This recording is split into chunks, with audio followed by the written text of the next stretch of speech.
Comprendre. Message pour les temps de la fin.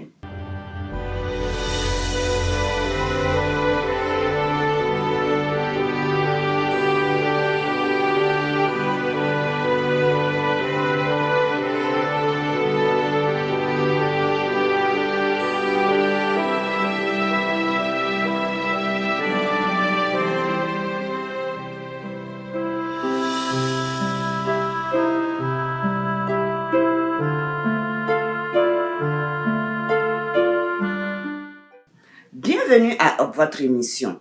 Notre étude d'aujourd'hui a pour thème Jésus, l'encre de l'âme. La question du jour, peut-on perdre son salut? Il est extrêmement important qu'en tant que croyants, nous soyons bien au clair sur la sécurité de notre salut. À quel point notre salut est-il sûr? Dit autrement, pouvons-nous perdre notre salut après l'avoir obtenu? Voilà une question très controversée. D'une part, il y a ceux qui affirment qu'une fois sauvé, on le reste quoi qu'on fasse. D'autre part, certains pensent qu'un péché peut nous faire perdre notre salut et que la moindre faute est un passeport pour l'enfer, comme se plaisait à dire en 1483 le grand inquisiteur d'Espagne Thomas de Torquemada. Avant tout propos, qu'est-ce que le salut? Les termes sauver et salut font allusion au fait d'être délivré de la domination du péché dans notre vie et de la mort éternelle. Le salut signifie donc délivrance ou libération. Romains 6, 23 dit que le salaire du péché, c'est la mort, mais le don gratuit de Dieu, c'est la vie éternelle en Jésus-Christ, notre Seigneur. Parce que nous avons péché, nous sommes condamnés par la loi universelle de Dieu. La délivrance ne vient pas de nous-mêmes. Elle nous est gracieusement offerte, mais pour cela, Dieu devait en payer le prix. Imaginez que vous avez enfreint le code de la route et qu'un agent de police vous inflige une contravention. S'il se trouve que vous n'avez pas les moyens et qu'un ami vient payer la contravention pour vous, cet ami aura ainsi effacé votre obligation envers l'État. Personne ne peut encore exiger de vous un paiement quelconque. Tous sont obligés de reconnaître que vous êtes libérés de votre obligation. C'est de cette manière que Christ a pris sur lui la sentence de mort qui nous était destinée. Ainsi, celui qui accepte ce cadeau reçoit le salut et se trouve délivré, libéré du péché et de la condamnation à l'enfer. Comment acceptons le salut?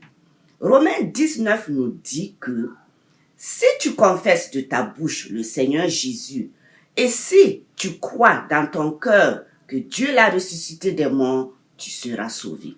La délivrance, c'est-à-dire le salut, n'est donc effectivement que pour celui qui fait le choix de vivre selon les principes de Dieu.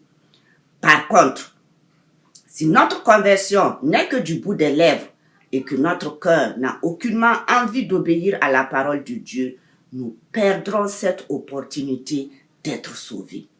Chers amis, le salut est un don gratuit éternel que personne ne peut nous enlever si nous sommes véritablement convertis. C'est une œuvre de Dieu qui ne peut être détruite si chaque jour nous recherchons sa présence dans notre vie. Nous pourrions commettre des fautes, mais parce que Dieu aurait transformé notre cœur, nous reconnaîtrons nos manquements et demanderons pardon à Dieu et à ceux qu'on a offensés. Hébreux 10, 26 à 27 fait cette mise en garde. Si nous péchons volontairement après avoir reçu la connaissance de la vérité, il ne reste plus de sacrifice pour les péchés, mais une attente terrible du jugement et l'ardeur d'un feu qui dévorera les rebelles. Mes chers amis, on ne peut tromper Dieu qui lit les cœurs. Le Christ a payé une fois pour toutes le prix pour notre salut, mais le salut demeure une expérience quotidienne. Tant que vous restez attaché à Dieu, ayez l'assurance que votre salut est garanti.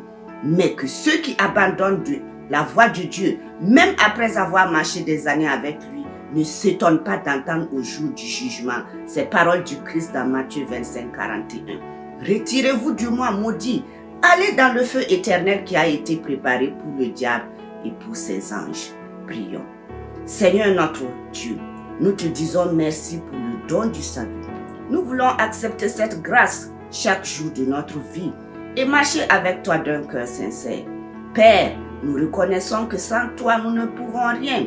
Donne-nous donc la force de persévérer jusqu'à la fin. Que ton nom soit glorifié. Nous t'avons prié au nom de Jésus-Christ. Amen.